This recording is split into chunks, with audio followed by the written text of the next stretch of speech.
Bonjour Eric. Bonjour Philippe, bonjour Brigitte. Bonjour Eric. Quelle richesse cette émission aujourd'hui. Là, je vous écoute très très souvent, même en replay quand je peux pas vous écouter. C'est gentil ça. J'interviens aussi pas mal de fois, mais là, je trouve que chaque témoignage, c'est un petit peu de ma vie. Enfin vraiment, il va falloir que je la réécoute celle-là en allant marcher parce qu'il y a vraiment des témoignages qui sont puissants, quoi. Ah ben c'est aussi le talent de Philippe. Hein. Moi, alors le désir, je l'ai toujours depuis le début. En vous ou pour elle? Pour elle. Ah. Pour elle. Je dirais même qu'il a eu des périodes où il a été même à son firmament.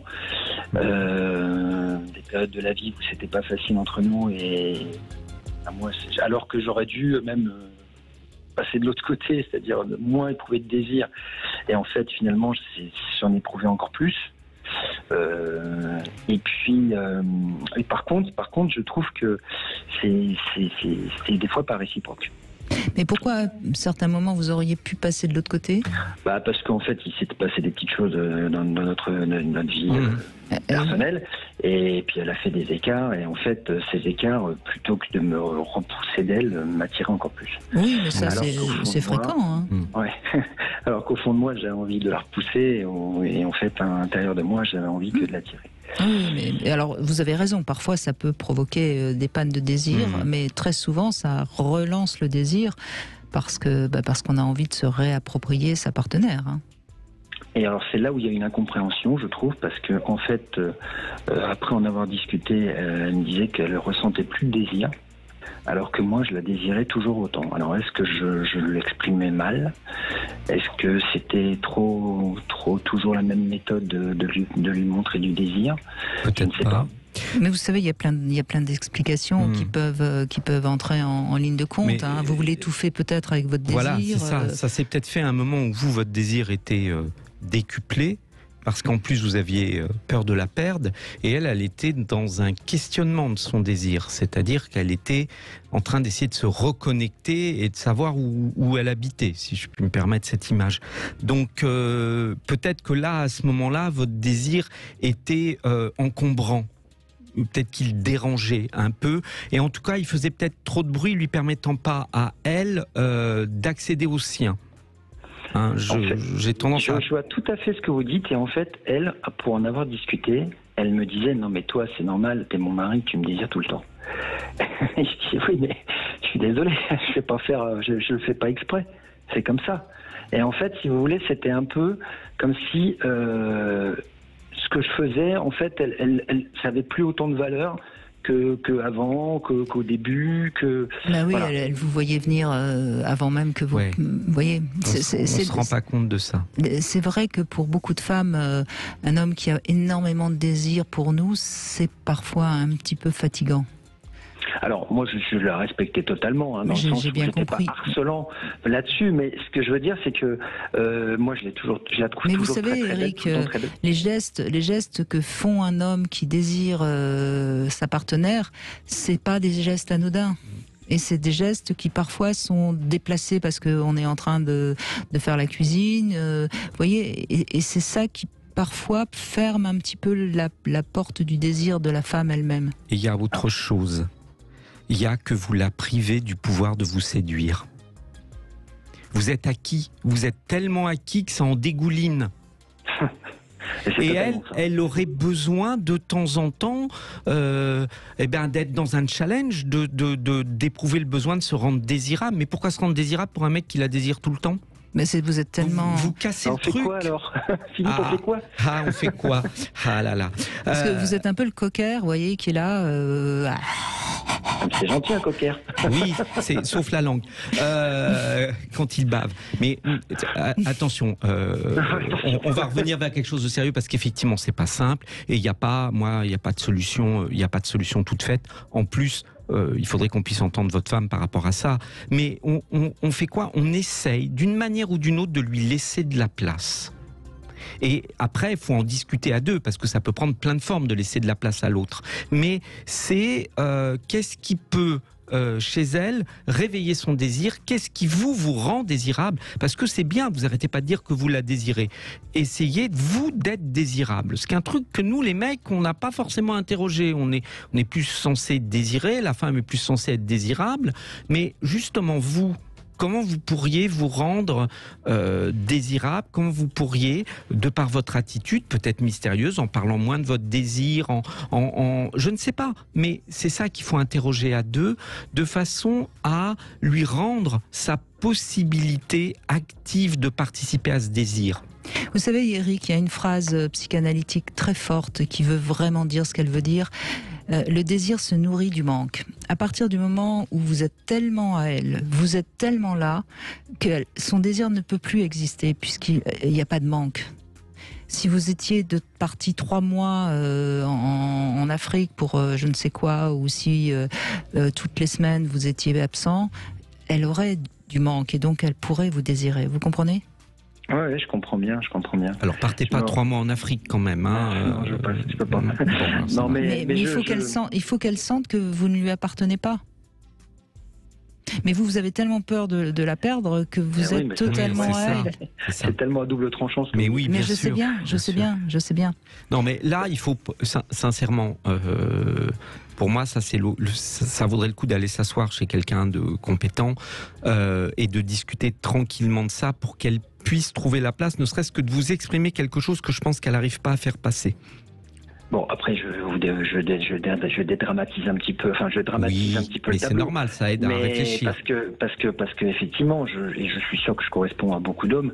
Le désir, il est. Moi, il y a un truc qui marche peut-être pas mal parfois chez certaines femmes. Alors, c'est vous qui la connaissez. Moi, je vous donne juste l'info.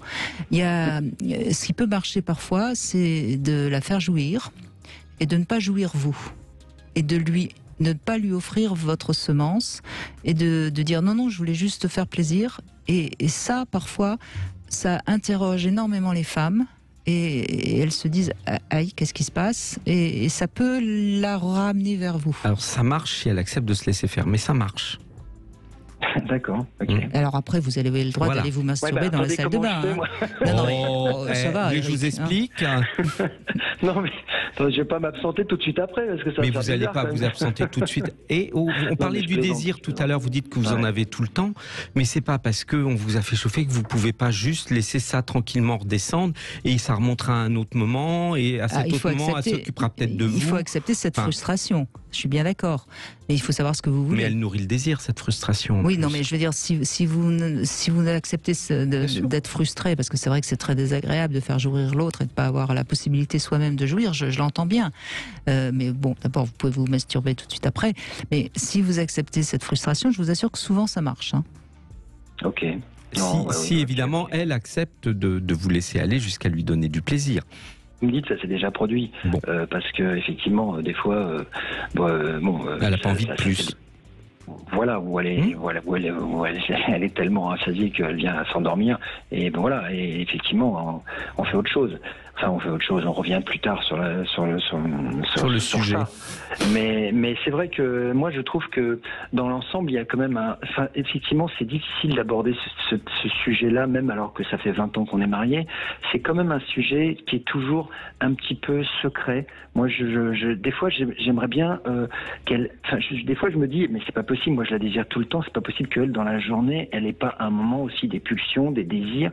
Et c'est difficile d'arriver à lui faire dire quand ce moment arrive, quoi.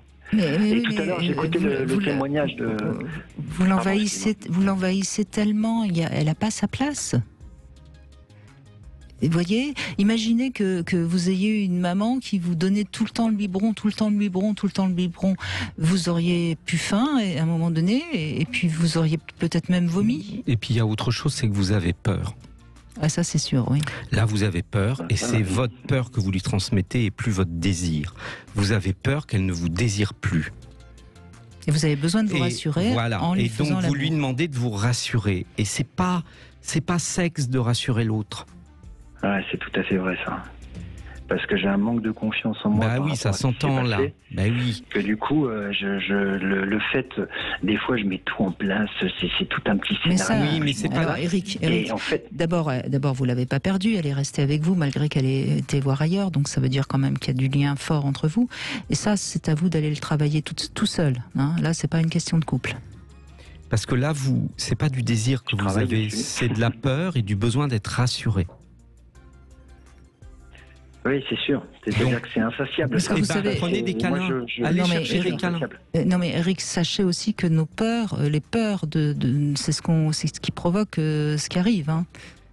Donc si vous travaillez pas sur votre peur avec un bon thérapeute, vous risquez en effet de finir par la perdre. Et combien de fois je vous ai appelé là-dessus, et combien de fois vous m'avez mis le doigt exactement au bon endroit, et combien de fois je réécoute vos émissions pour me dire qu'effectivement, il faut arrêter d'être suspicieux, il faut arrêter d'avoir la crainte. Mais allez parler avec quelqu'un, parce que cette peur, elle vient certainement de quelque chose d'autre antécédent à votre femme. Il y a certainement sans doute la blessure d'abandon ou quelque chose de cet ordre-là.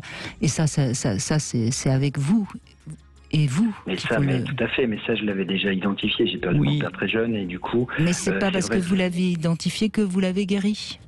C'est toute la difficulté. Mais vous savez, Eric, j'entends tous les jours des personnes qui savent intellectuellement exactement m'expliquer leurs blessures. D'ailleurs, on fera ce thème des blessures d'enfance vendredi.